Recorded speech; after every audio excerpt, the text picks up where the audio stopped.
Alright, hello students, welcome to another lab for ComSci 137, Data Communications and Networking.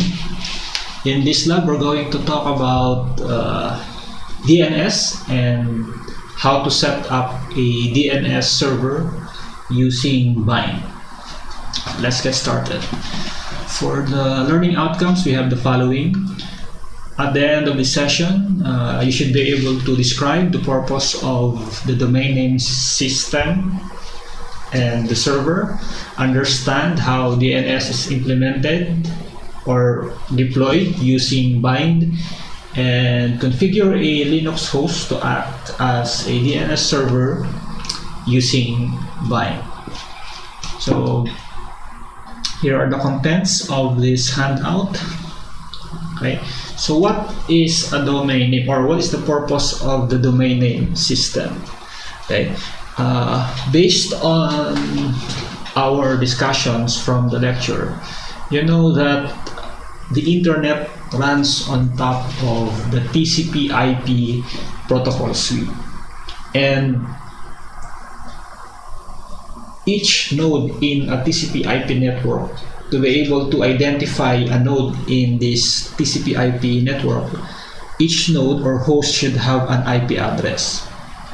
And recall that an IP address is a 32-bit value. And remembering the IP address of a node is quite tedious. So the domain name system was developed to make it easier for users to remember or identify a host. For example, if you want to search something on the web, you can use google.com instead of using the IP address for a host in Google. So that's the idea. And the domain name system is basically just a mapping of a name to an IP address. So that's the easiest way to think about or to reason about DNS. And I want you to watch the other video about the discussion of DNS. But for now, for this lab, we're just focus on the main ideas. So an example of domain name is facebook.com, www.facebook.com, www.ics.uplb.edu.ph, and www.wikipedia.org. So instead of remembering the IP address, we can just look at the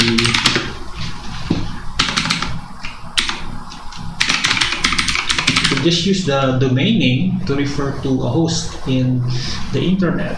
So here I have an example ping command, and you can see that, okay,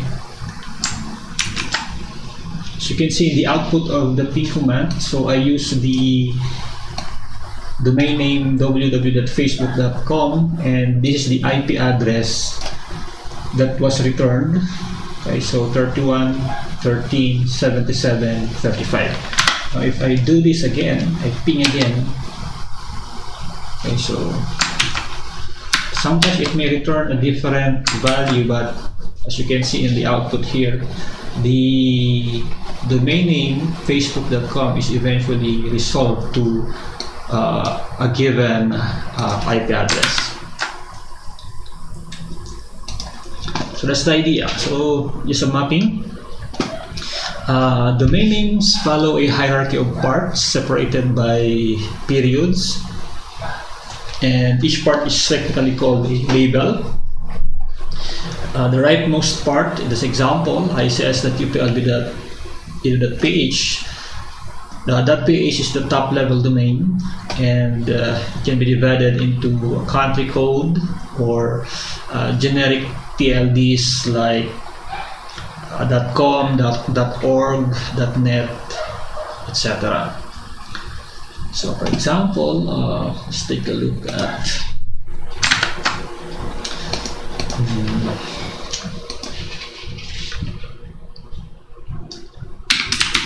so my personal website. Okay, so if I pick this name,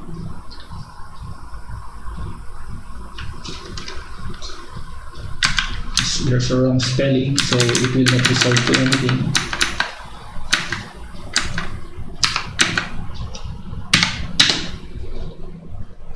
So you will see the IP address of the machine that is hosting my website. And if you look at the ICS website,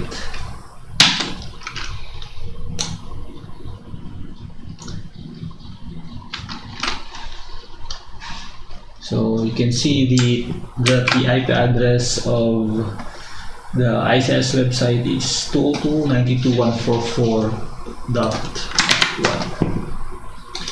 Okay, so that page is the TLD, and we have other labels which is actually organized in a hierarchical fashion.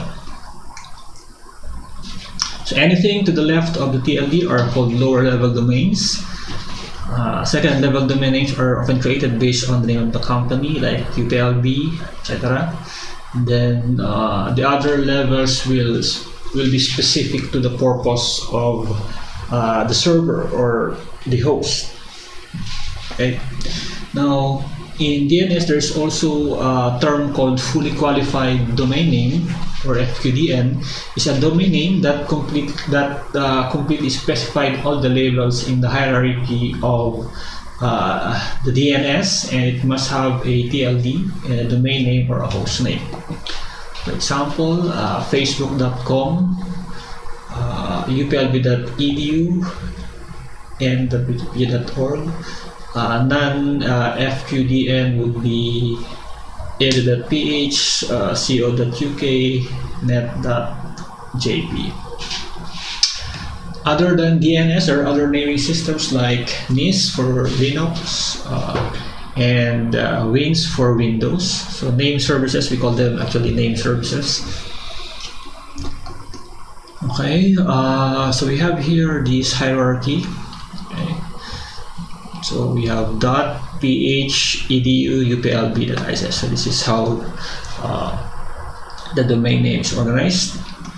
So what happens when you enter a domain name in the address bar, or for example, you use the ping command? Whenever you visit a website, your computer queries in the background to a DNS server to get the IP address that corresponds to the website's server and domain names. And that is why you need to have at least one DNS server IP or a DNS server in the resolve.com app. So actually, the system has a built-in internal resolver already. So you don't actually need to specify a default server, but by default, there is an internal caching server, DNS server in the operating system. So the domain name system is a centralized naming system for resources connected to the internet or to a private network. So it's basically a directory service.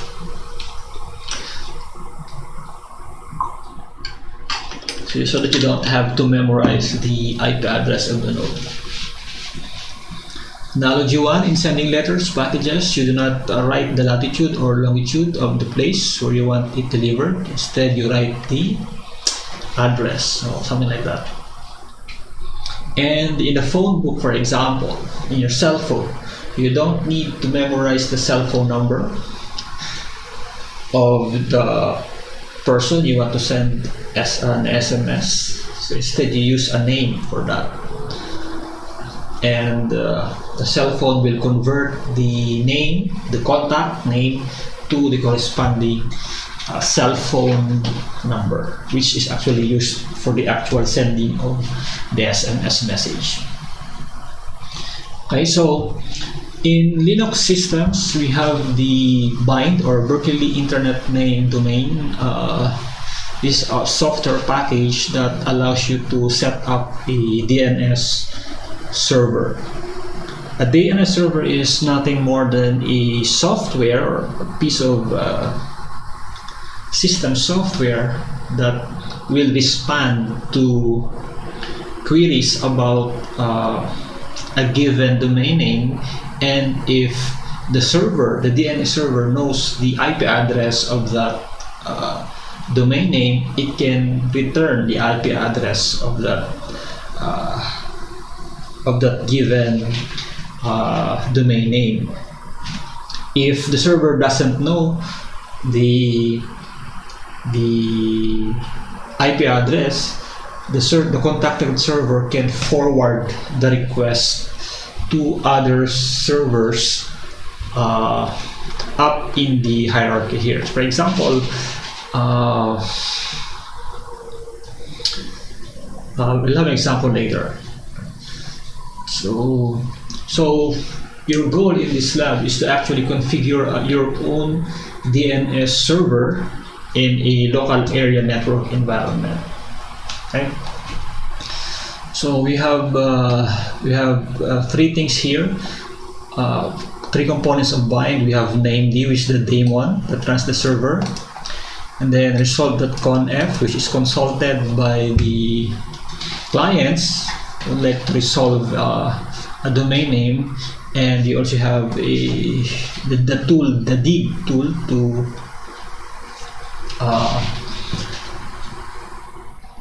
test the DNS server, to test the DNS server. Okay, so in configuring a DNS server, you need to edit a few files. The first one is called named.conf.local, which is the main configuration file for a DNS server, which is used by bind. I'll show an example later, but let's look at this handout first. In the named.conf, you have to specify what you call a zone file and a reverse zone file. You can think of this zone file as a hash table, okay? And the hash table will return, given a key, it will return a value. The key will be the domain name, and the value will be the IP address. So that's how to think about DNS. So in the zone file, you have different what in DNS we call these record types. So we have the startup authority, the name server, and the A record. These are the important record types that must be placed in the zone file. And we'll take a look at an example of these files later. And you also have the reverse zone file, which is the reverse, wherein you have the IP address and it returns the domain name configured for that particular IP address. So let's have an example configuration file here. So this is my favorite pl.com domain. Now for this lab to work,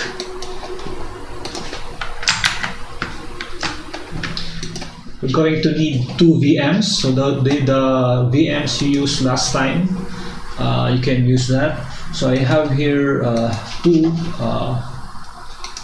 VMs. Okay, one will be acting as a server, domain name server, and the other one will be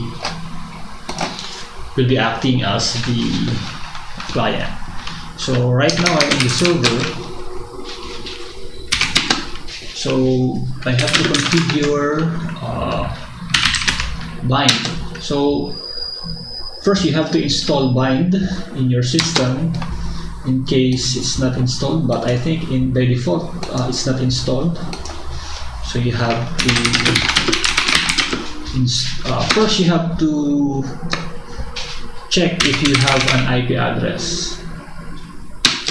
So the requirement is that you should have configured your VMs with a corresponding IP address. So I have here the IP address of the DNS server, and my client, this is the IP address 10.0.2.5. So they belong to the same NAP network. So first, let's configure the server. So we are in the bind directory after installing the BIND9 server. So I have here I've already configured the config file. So this is the config file. Okay, so you have to have a zone definition, and then you need to have the name here, and then this is the internet class, the type, and you have to specify the zone file. So you have to make sure that you have the correct syntax. Okay, so after creating the named.conf.local, the next step is to create the zone file. So I've actually already created also the zone file. So normally you follow a naming convention. So db the domain name for the zone file, and these are the entries for the zone file. So I think it's better to use that.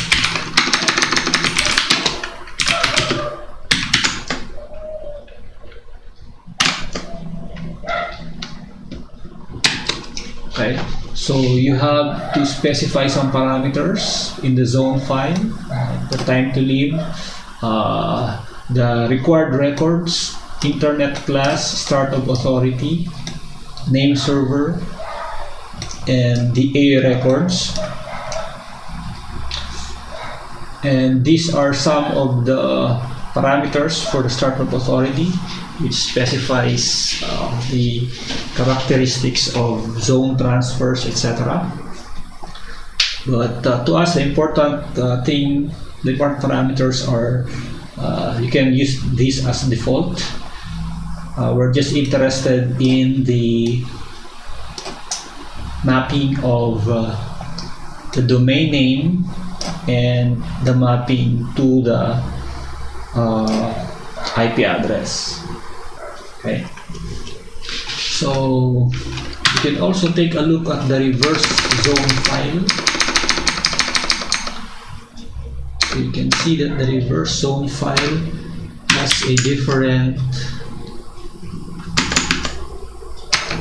syntax or a different name.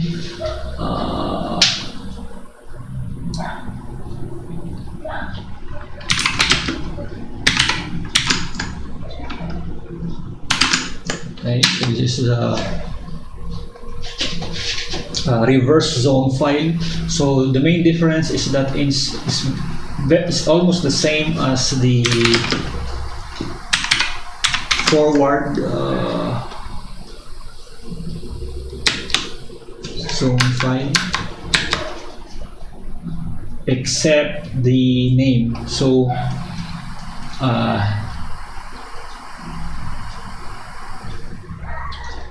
here you have the A record in the forward zone file, and for the reverse zone file you have the reverse record. Okay, so those are important things to remember. And named.conf.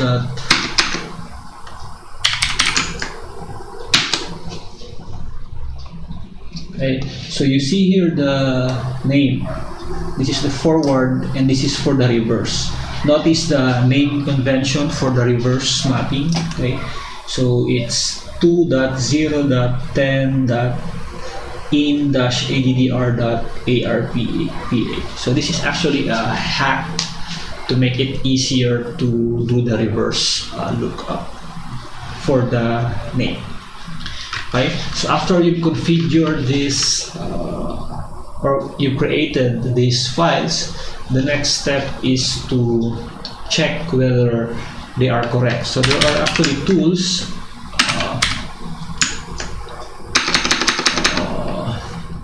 that are part of the named package. So you can check conf. So if there is no output, that means the config, the named local file is correct. And then let's check also the zone file.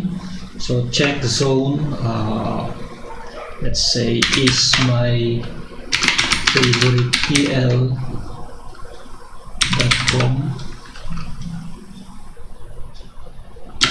db is my favorite pl.com. So okay, that means that the zone file has no syntax error. And let's check the zone file, the reverse zone file. So the reverse zone file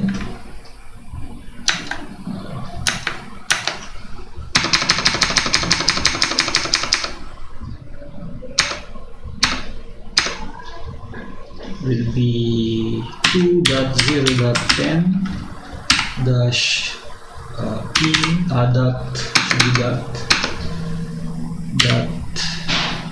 in dash addr dot arpa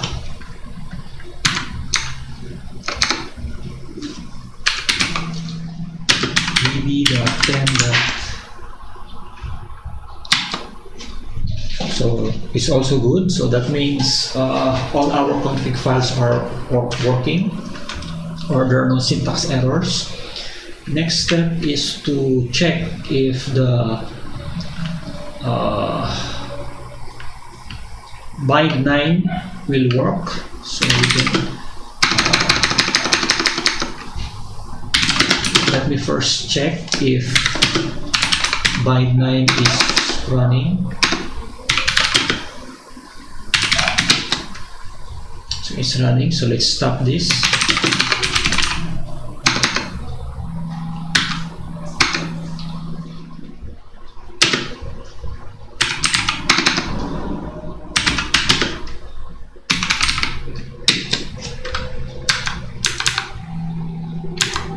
Let's stop the service, and then let's check if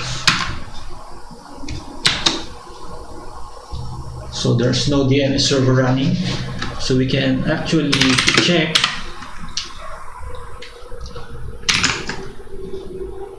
if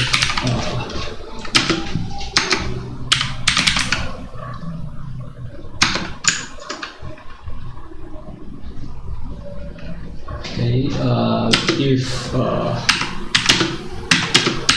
the server will run without errors by running it in the background.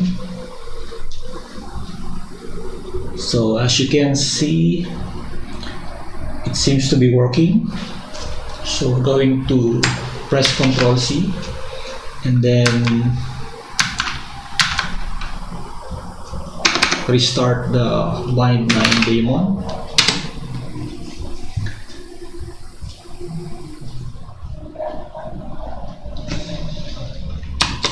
And we should have the DNS server running.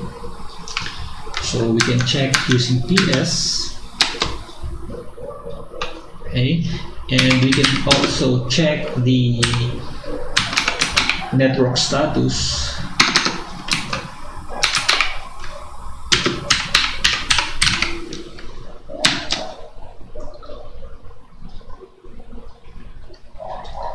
So you can see that named is listening on port 53, and here you have also port 53. So you might also notice that we have a systemd running, but we are interested in these lines 10.0.2.4:53 because that's the port number, port 53, both TCP and UDP. That's where the name server will listen. So we can use the dig command to test. Dig, let's say Java, that is my favorite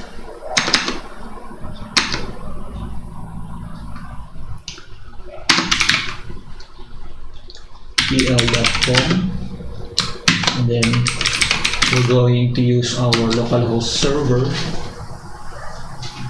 And as you can see, using the dig command, it returns 10.0.2.4 for the given domain name. Okay, so that's how it's done. Now, can we ping this machine? So, ping Java, that is my favorite pl.com.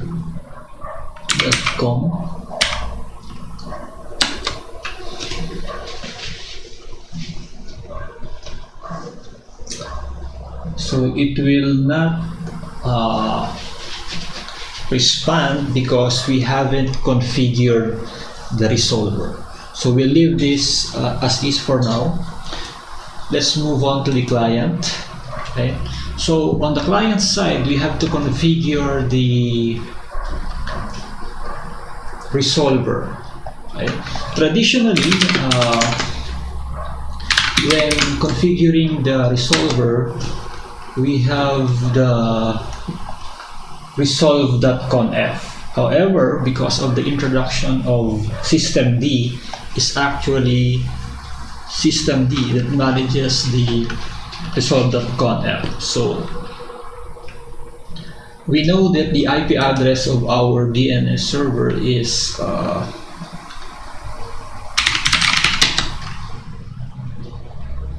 10.0.2.4. So the configuration file for systemd regarding the resolver is located in this folder, and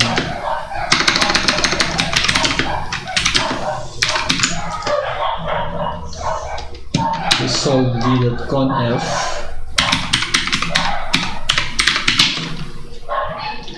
Okay, so here I have already specified the resolver to use. Okay, so this will be by default in your sys setup. This might be commented, but to test this, we specify the resolver to be like this, and then you save it, and then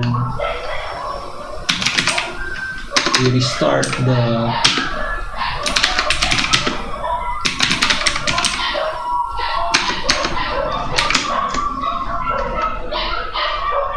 systemd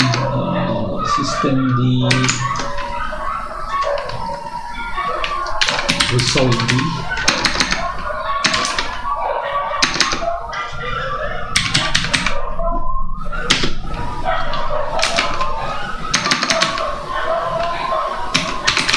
Restart, and everything should work fine. So if we dig Java, that is my favorite pl.com. Okay, I should get the return of the IP address on the client. And if I ping Java, that is my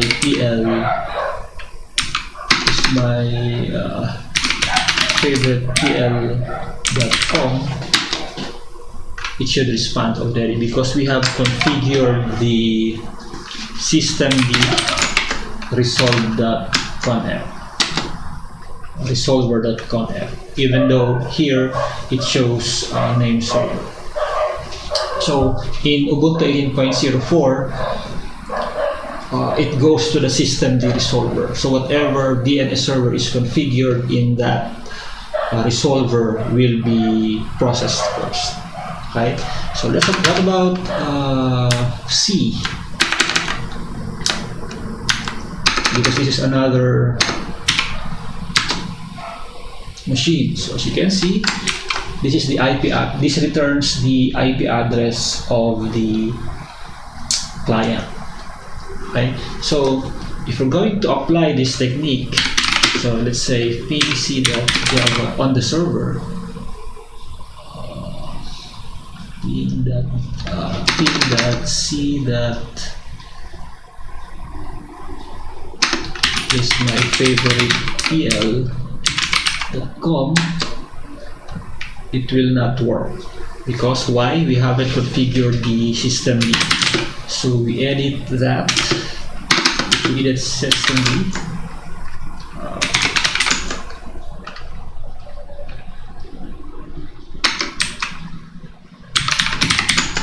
Resolve.conf. So as you can see in my machine,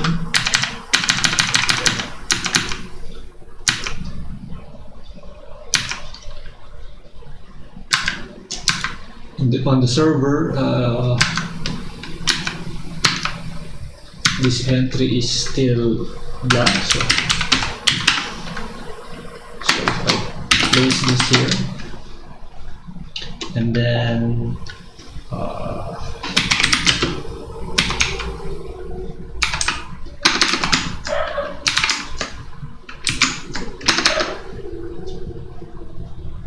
say systemctl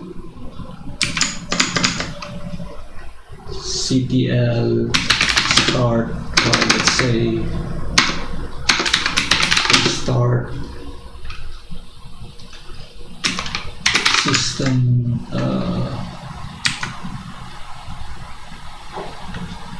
systemd